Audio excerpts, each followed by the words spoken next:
ZEE5 ಇರುವಾಗ ನೀವು ನಿಮ್ಮ ನೆಚ್ಚಿನ ಶೋಗಳನ್ನ ಎಂದಿಗೂ ಮಿಸ್ ಮಾಡಿಕೊಳ್ಳುವುದಿಲ್ಲ. ಅದು ಸಂಪೂರ್ಣ ಉಚಿತವಾಗಿ. ನಾನು ಯಾಕೆ ಅವ್ರ ಬಗ್ಗೆ ಯೋಚನೆ ಮಾಡ್ತಾ ಇದ್ದೀನಿ?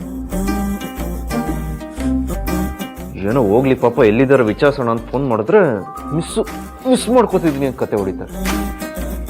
ನಾನು ಯಾಕೆ ಅವ್ರನ್ನ ಮಿಸ್ ಮಾಡ್ಕೊಳ್ಳಿ? ಈಗಿನ ಕಾಲದಲ್ಲಿ ಯಾರಿಗೂ ಒಳ್ಳೇದು ಬಯಸಕ್ಕೆ ಹೋಗ್ಬಾರ್ದು, ಎಲ್ಲ ತಪ್ಪು ತಿಳ್ಕೊತಾರೆ. ಏನಾಯ್ತು ಚಿರು? ಯಾರು ನಿನ್ ಬಗ್ಗೆ ತಪ್ಪು ತಿಳ್ಕೊಂಡ್ರು? ಯಾರಿಲ್ಲ ಅದಕ್ಕೆ. ಮತ್ತೆ ಏನೋ ಒಬ್ಬೊಬ್ಬನೇ ಮಾತಾಡ್ಕೊತಾ ಇದೆಯಾ? ಅದು ಏನಿಲ್ಲ, ಹೇಳಿ. ಏನೋ ಹೇಳದಿತ್ತಾ? ದೀಪಾ ಅರ್ಚನಾ ಕರ್ಕೊಂಡು ಎಲ್ಲಿ ಹೋಗಿದ್ದಾಳೆ ಅಂತ ಫೋನ್ ಮಾಡಿದ್ಯಾ? ಈಗ ತಾನೇ ಮಾಡಿದ್ದೆ ಅದಕ್ಕೆ. ಹೌದಾ? ಎಲ್ಲಿ ಹೋಗಿದ್ದಾಳಂತೆ? ಯಾಕೆ ಹೋಗಿದ್ದಾಳೆ? ಯಾವಾಗ ಬರ್ತಾರೆ? ಯಾಕೆ ಇಷ್ಟೊಂದು ಟೆನ್ಸ್ ಆಗಿದ್ದೀರಾ? ದೇವಸ್ಥಾನಕ್ಕೆ ಹೋಗಿದಾರಂತೆ. ದೇವಸ್ಥಾನಕ್ಕ? ಹಾ, ಅಲ್ಲೇನೋ ಉತ್ಸವ ಇದೆಯಂತೆ, ಅದಕ್ಕೆ ಹೋಗಿದ್ದಾರೆ. ಯಾವ ದೇವಸ್ಥಾನ ಅಂತೆ? ಎಲ್ಲಿಗೆ ಅಂತೆ? ಗೊತ್ತಿಲ್ಲ. ನೀವ್ಯಾಕೆ ಇಷ್ಟೊಂದು ಗಾಬರಿ ಆಗಿದ್ದೀರಾ? ಬರ್ತಾರ ಬಿಡಿ. ಹೋಗಿದ್ದಾರೆ. ಮನೇಲಿ ಒಂದ್ ಮಾತು ಹೇಳಿ ಹೋಗ್ಬೇಕಲ್ವಾ? ಅದು ಇಬ್ರೇ ಹೋಗಿದ್ದಾರೆ. ನಿನ್ನೇನಾದ್ರೂ ಜೊತೆ ಕರ್ಕೊಂಡು ಹೋಗ್ಬೋದಿತ್ತಲ್ವಾ? ಎಷ್ಟೊತ್ತಿಗೆ ಬರ್ತಾರೆ? ಫೋನ್ ಮಾಡಿ ಕೇಳು ಚಿರು. ಮತ್ತೆ ಫೋನ್ ಮಾಡ್ಬೇಕಾತಿ? ಹ್ಞೂ, ಫೋನ್ ಮಾಡಿ ಕೇಳು.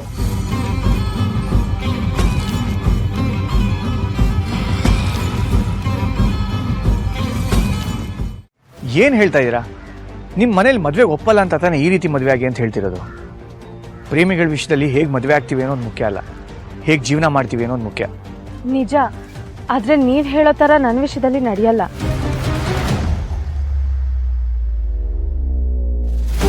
ಯಾವ ಮನೇಲಿ ನನ್ನ ರಾಹುಲ್ಗೆ ಅವಮಾನ ಮಾಡಿ ಕಳಿಸಿದ್ರು ಅದೇ ಮನೆಯವರು ಕರೆದು ಮದುವೆ ಆಗು ಅಂತ ಹೇಳಬೇಕು. ಅಲ್ಲಿವರೆಗೂ ನಾವಿಬ್ರು ಮದುವೆ ಆಗದೆ ಹಾಗೆ ಇರ್ತೀವಿ ಹೊರತು ಓಡೋಗಿ ಮದುವೆ ಎಲ್ಲ ಆಗೋದಿಲ್ಲ. ಹೌದು, ಅರ್ಚನವ್ರು ಹೇಳ್ತಾ ಇರೋದು ಸರಿಯಾಗಿದೆ. ಆಯ್ತು, ಹಾಗೆ ಆಗಲಿ. ಅದಕ್ಕೆ ಏನು ಸಹಾಯ ಬೇಕೋ ಅದನ್ನು ಮಾಡೋಕ್ಕೆ ನಾವಂತೂ ಇದ್ದೇ ಇದ್ದೀವಿ. ಆದರೆ ನಿಮ್ಮ ಪ್ರೀತಿನ ಸೌಂದರ್ಯ ಮೇಡಮ್ ಅವ್ರು ಹೇಗೆ ಒಪ್ತಾರೆ? ಅದನ್ನ ನಾನು ಮಾಡ್ತೀನಿ.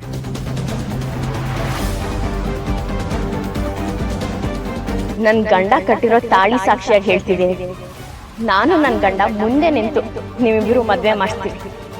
ಇದು ನನ್ನ ತಾಳಿ ಆಣೆಗೂ ಸತ್ಯ.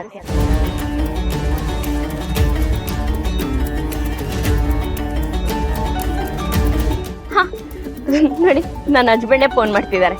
ಇರಿ, ಹೇಳಿ ಹಸ್ಬೆಂಡು. ಹಲೋ.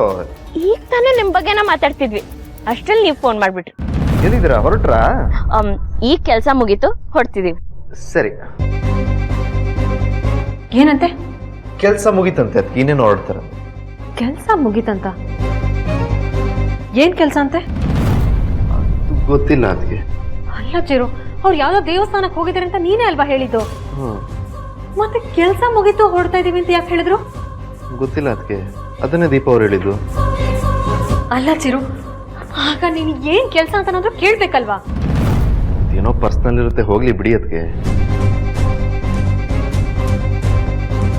ಅದಕ್ಕೆ ಮೋಸ್ಟ್ಲಿ ದೇವಸ್ಥಾನಕ್ಕೆ ಹೋಗಿರೋದನ್ನೇ ಕೆಲಸ ಅಂತ ಏನೋ ಹೇಳಿರ್ಬೇಕು ಅವರು.